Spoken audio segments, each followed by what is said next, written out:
వాక్యమే నన్ను బ్రతికించెను, బాధలలో నెమ్మదినిచ్చెను.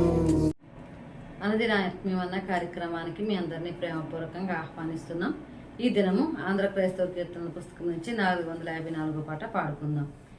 నేని వాడానైయుండగోరేదన్ యేసు ప్రియ రక్షక, నీవు చూపు ప్రేమనుగాంచితిన్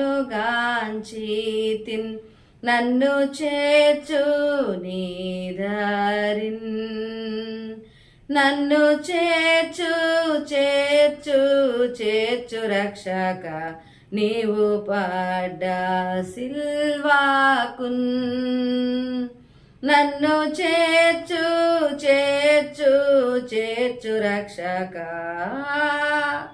గాయపడ్డ ప్రక్కకున్, నన్ను బ్రాతిష్టపర్చు మీనాద నీదు కృప వల్లనే, నాదు నాత్మా నిన్ను నిరీక్షించు నీ చిత్తాంబు నాదగున్, నన్ను చేర్చు చేర్చు చేర్చు రక్షక, నీవు పడ్డ సిల్వాకున్, నన్ను చేర్చు చేర్చు చేర్చు రక్షక,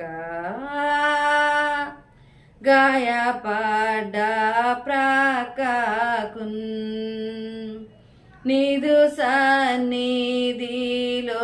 కానుండ నెంత తుష్టి నాకగున్, స్నేహితునితో మాటలాడేదన్ సర్వశక్త ప్రభుతో, నన్ను చేర్చు చేర్చు చేర్చు రక్షక, నీవు పడ్డ సిల్వాకున్, నన్ను చేర్చు చేర్చు చేర్చు రక్షక,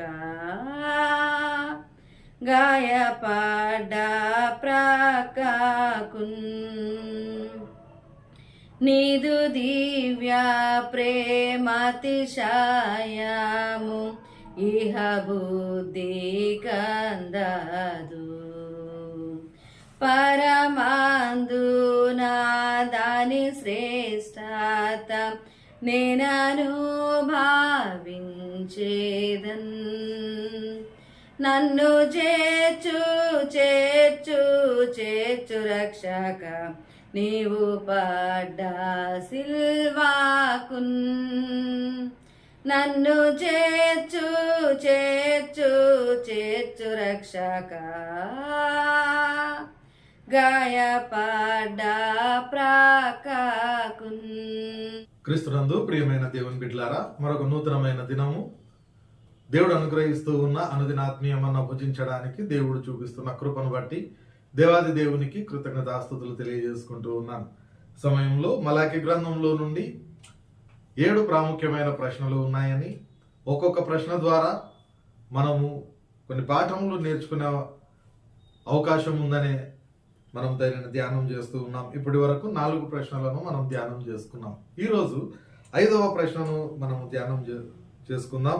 మలాకి గ్రంథము 3వ అధ్యాయము 8వ వచనం నుండి మనం జ్ఞాపకం చేసుకుంటే, మానవుడు దేవుని యొద్ద దొంగిలునా, అయితే మీరు నా యొద్ద దొంగిలితిరి. దేని విషయంలో మేము నీ యొద్ద దొంగిలితిమని మీరందరూ. ప్రియమైన దేవుని బిడ్డలారా, ఇక్కడ ప్రజలు వేస్తూ ఉన్న ప్రశ్నను మనం జ్ఞాపకం చేసుకుంటే, దేని విషయంలో నీ యొద్ద మేము దొంగిలితిమి అనే మాట వారు ప్రశ్నిస్తూ ఉన్నట్లుగా మనం చూస్తున్నాం. అయితే దానికి దేవుడు ఇస్తూ ఉన్న ఈ రెస్పాన్స్ను చూస్తే 10వ భాగము ప్రతిష్టార్పణలను ఇయ్యక దొంగిలితిరి అనే మాటను చెప్తూ దేవుడు మాట్లాడుతున్న మాటలను ఒకసారి చదువుకుందాం. ఈ జనులందరూ నా యొద్ద దొంగిలుచునే ఉన్నారు, మీరు శాపగ్రస్తులై ఉన్నారు. నా మందిరములో ఆహారం ఉండునట్లు 10వ భాగమంతయు మీరు నా మందిరపు నిధిలోనికి తీసుకుని రండి. దీని చేసి మీరు నన్ను శోధించిన ఎడల నేను ఆకాశపు వాకిండ్లను విప్పి పట్టజాలనంత విస్తారముగా దీవెనలు కుమ్మరించదనని సైన్యములకు అధిపతియగు యెహోవా సెలవిచ్చుచున్నాడు. ప్రియమైన దేవుని బిడ్డలారా, ఈ మాటలు మనము జ్ఞాపకం చేసుకుంటే దేవాది దేవుడు చెప్తూ ఉన్న మాట 10వ భాగము దేవునిది. అది దేవునికి మనం ఇవ్వకపోతే మనము దేవుని దగ్గర దొంగతనం చేస్తూ ఉన్నాము అనే మాట దేవుడు మాట్లాడుతూ ఉన్నట్లుగా మనం ఇక్కడ చూస్తూ ఉన్నాం. అంటే ఈ మాటను మనం కరెక్ట్గా ఆలోచన చేసినట్లయితే మనము ఒకవేళ 100 రూపాయలు సంపాదిస్తూ ఉన్నాము అని అంటే మన యొక్క అర్హత 90 రూపాయలే. 10 రూపాయలు దేవుడు కలిపి 100 రూపాయలు మనకిచ్చి తనది తనకివ్వమని అడుగుతూ మనం ఇస్తామా లేదా అని ఆయన మనల్ని ఒక రకంగా పరీక్షిస్తూ ఉన్నాడు. అయితే మనం ఏం చేస్తూ ఉన్నామంటే మన అర్హతే 100 రూపాయలు అనుకొని దేవునికి ఇవ్వకుండా ఆ 10 రూపాయలను కూడా మనము ఉపయోగించుకోవడానికి ప్రయత్నం చేస్తూ ఉన్నాం. ఆ ప్రకారం ఇవ్వకుండా ఉపయోగించుకున్నట్లయితే మనం దేవుని దగ్గర దొంగతనం చేస్తూ ఉన్న వాళ్ళము అనే మాట ఇక్కడ పరిశుద్ధ గ్రంథంలో దేవుడు తెలియజేస్తూ ఉన్నాడు. ఈ 10వ భాగం ఇవ్వడం లేకపోతే 10వ భాగం ఇవ్వడము అనేది ఆది కాండంలోనే మనం జ్ఞాపకం చేసుకుంటాం. ఆది కాండంలోనే మనం చూస్తాం. 14వ అధ్యాయాన్ని మనం చూస్తే ఆది కాండం 14వ అధ్యాయము 18వ వచనం నుండి, మరియు షాలేము రాజైన మెల్కీసెదెకు రొట్టెను ద్రాక్షారసమును తీసుకొని వచ్చెను. అతడు సర్వోన్నతుడగు దేవునికి యాజకుడు. అప్పుడు అతడు అబ్రహామును ఆశీర్వదించి, ఆకాశమునకును భూమికిని సృష్టికర్తయును సర్వోన్నతుడు నైన దేవుని వలన అబ్రహాము ఆశీర్వదింపబడును గాక అనియు, నీ శత్రువు వలన నీ చేతికి అప్పగించిన సర్వోన్నతుడగు దేవుడు స్తుతింపబడును గాక అనియు చెప్పెను. అప్పుడు అతడు అన్నిటిలో ఇతనికి 10వ వంతు ఇచ్చెను. ఈ మాటలు మనం జ్ఞాపకం చేసుకుంటే దేవుడు తనకిచ్చిన విజయాన్ని బట్టి ఆయన ఏదైతే కొల్లసొమ్ము తీసుకొని వస్తూ ఉన్నాడో దాంట్లో 10వ భాగం అంతటిని కూడా అబ్రహాం ఏం చేస్తూ ఉన్నాడంటే మెల్కీసెదెకుకు ఇచ్చిన ఆ సందర్భాన్ని మనం ఇక్కడ చూస్తూ ఉన్నాం. అది మొదలుకొని ఆ తర్వాత అందరూ కూడా ఆ 10వ భాగం ఇవ్వాలని, ఆ తర్వాత నిర్గమకాల సమయంలో నుండి కూడా ఈ 10వ భాగంను దేవుడు చెప్పినట్లుగా మనం చూస్తాం. అయితే చాలా మంది నేటి దినాన క్రొత్త నిబంధనలో 10వ భాగం లేదు అనే మాటను మాట్లాడుతూ ఉంటారు. కానీ మత్తయి సువార్తలో మనం జ్ఞాపకం చేసుకుంటే ఇక్కడ యేసుక్రీస్తు మాట్లాడిన ఒక మాటను మనం చూస్తాం. మత్తయి సువార్త 23వ అధ్యాయము 23వ వచనం నుండి మనం చూస్తే, అయ్యో వేషధారులైన శాస్త్రులారా, పరిసయ్యులారా, మీరు పుదీనాలోను సోపులోను జీలకర్రలోను 10వ వంతు చెల్లించి ధర్మశాస్త్రములో ప్రధానమైన విషయములను అనగా న్యాయమును కనికరమును విశ్వాసమును విడిచిపెట్టితిరి. వాటిని మానక వీటిని చేయవలసి ఉండెను. వాటిని మానక అనే మాట ఎప్పుడైతే యేసుక్రీస్తు ఉపయోగిస్తూ ఉన్నాడో అంతకుముందు ఆయన చెప్పిన అన్నింటిలో 10వ వంతు చెల్లించి అనే మాటను యేసుక్రీస్తు కూడా సమర్థిస్తున్నట్లుగా మనం చూస్తాం. కాబట్టి 10వ భాగము అనేది కేవలం పాత నిబంధనకు సంబంధించింది కాదు, కానీ క్రొత్త నిబంధనలో యేసుక్రీస్తు కూడా దానిని సమర్థిస్తూ ఉన్నాడు. కాబట్టి మనము కూడా నేటి దినాన మన యొక్క సంపాదన అంతట్లో 10వ భాగము ఖచ్చితంగా దేవునికి ఇవ్వబద్దులమై ఉన్నాం. ఆ 10వ భాగం అనేది దేవునికి ఇవ్వాలి. మలాకి గ్రంథంలో ఆయన చెప్తూ ఉన్న ఆ మాటను మనం జ్ఞాపకం చేసుకుంటే ఆ 10వ భాగం అనేది దేవునికి ఇచ్చిన తర్వాత అప్పుడు మనం ఆయనను శోధించినట్లయితే ఆకాశవాక్యములను విప్పి పట్టజాలనంత విస్తారముగా దీవెనలు ఇస్తాననే మాట ఆయన చెప్తూ ఉన్నాడు.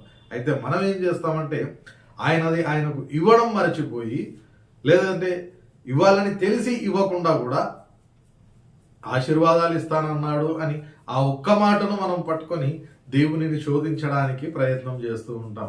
ప్రియమైన దేవుని బిడ్డలారా, మనము ఒకవేళ 10వ భాగం విషయంలో ఇవ్వగలుగుతూ ఉన్నామా, లేకపోతే ఆ ప్రజల వల్లే మనం దొంగతనం చేస్తూ ఉన్నామా అనే విషయాన్ని పరిశీలించుకోవాల్సిన వాళ్ళమై ఉన్నాం. ధర్మశాస్త్రంలోని 10 ఆజ్ఞలలో దొంగిలకూడదు అనేది కూడా ఒక ఆజ్ఞ దేవుడు ఇస్తూ ఉన్నాడు.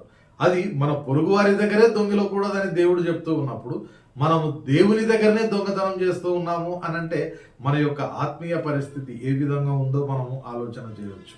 కాబట్టి ఒకవేళ మనము ఇప్పటికీ దొంగతనం చేసే వాళ్ళమైతే, ముఖ్యంగా 10వ భాగం ఇవ్వకుండా దేవుని దగ్గర దొంగతనం చేసే వాళ్ళుగా ఒకవేళ మనం ఉన్నట్లయితే ఇప్పుడే మనం మార్పు చెందడానికి ప్రయత్నం చేద్దాం. ఇంకొకరిది మనం తీసుకుంటేనే వెంటనే ఇవ్వడానికి ఆతృత పడుతూ ఉంటాం, ఇవ్వడానికి ఎదురు చూస్తూ ఉంటాం. అట్లాంటిది దేవుంది తీసుకొని ఇవ్వకుండా ఉండడం అనంటే అది ఒక మహా పాపం. కాబట్టి ఆ విధంగా ఉండకుండా, దొంగతనం చేయకుండా నిజంగా దేవుంది దేవునికి ఇచ్చి ఆయన చెప్పినట్లుగా ఆయనను శోధించి దేవుని చేత దీవించబడడానికి ప్రయత్నం చేద్దాం. పరిశుద్ధాత్మ దేవుడు సహాయం దయచేయును గాక. ప్రార్థన చేసుకుందాం.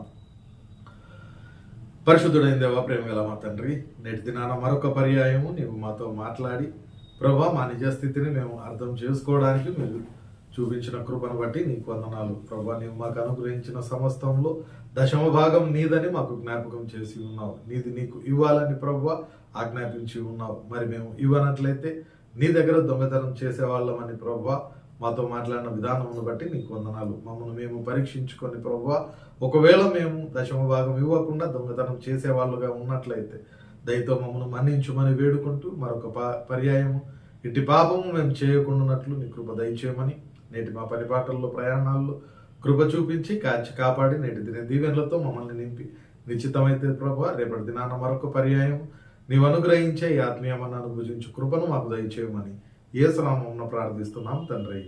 ఆమేన్. తండ్రి, కుమార, పరిశుద్ధాత్మ త్రియేక దేవుని సకల దీవెనలు మనకందరికీ సదాకాలం తోడయుండి నడిపించును గాక. ఆమేన్.